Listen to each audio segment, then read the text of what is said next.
வணக்கம், வாழ்க வளமுடன். Welcome to Food Mom Kitchen. இன்றைக்கி நம்ம ஒரு வேடுவன் கதை கேட்கலாம். சித்திரபன் சொல்லிட்டு ஒரு வேடுவன் இருந்தான். அந்த வேட்டைக்காரன் என்ன பண்ணுவான், காட்டில் மிருகங்கள்லாம் வேட்டையாடி சாப்பிட்றது அவனுடைய பழக்கம். அவன் குடும்பம் இப்படி தான் அவன் குடும்பம் நடத்தின்னு இருந்தான்.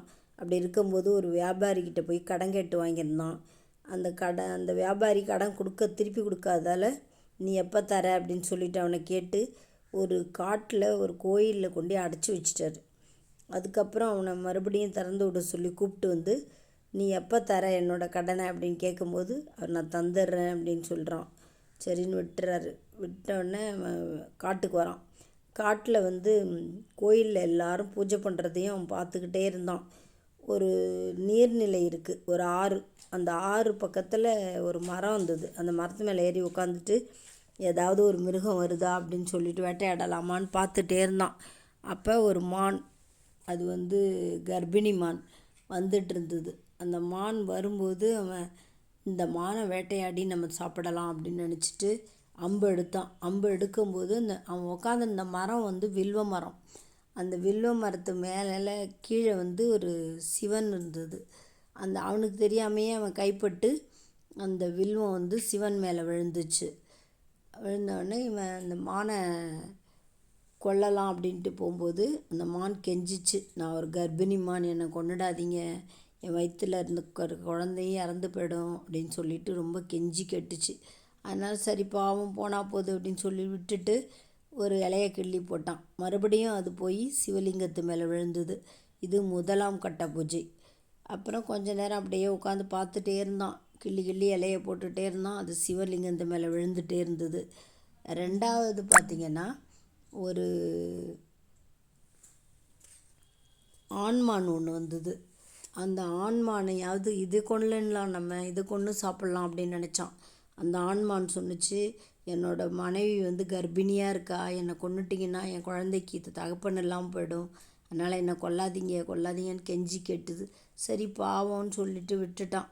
அப்பையும் ஒரு வில்வேலையை கிள்ளி போடும்போது அது சிவன் மேலே போய் விழுந்தது. இப்போ ரெண்டாவது கட்ட பூஜை முடிஞ்சிடுச்சு. அடுத்தது மூணாவது என்ன பண்ணால், கிள்ளி போட்டுகிட்டே உட்காந்துருந்தான் மரத்து மேலே. அப்போ மூணாவது 3 மான் வந்தது. 3 மானில் 1 தாய்மான், 2 குழந்தைங்க மான்.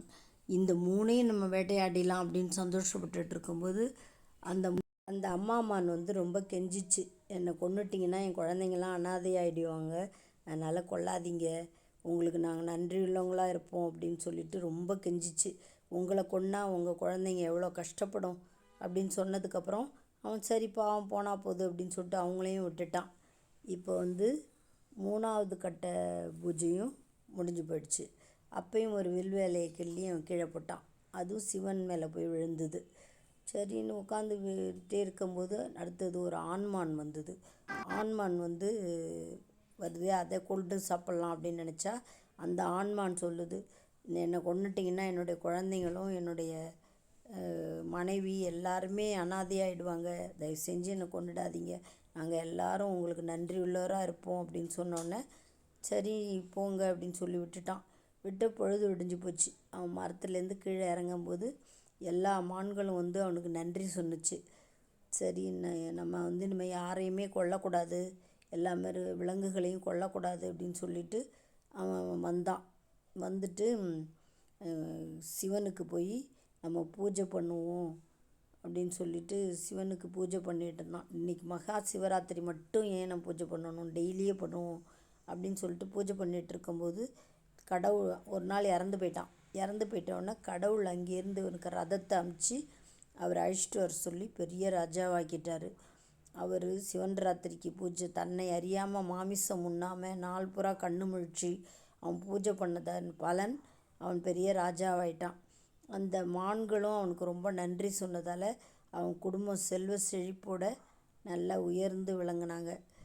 இந்த மாதிரி பூஜை தனக்கு தெரியாமே அவன் பூஜை பண்ணான், தெரிஞ்சும் பூஜை பண்ணான். அதனால் அவன் பெரிய ராஜாவாகவும் செல்வந்தனாகவும் ஆயிட்டான்.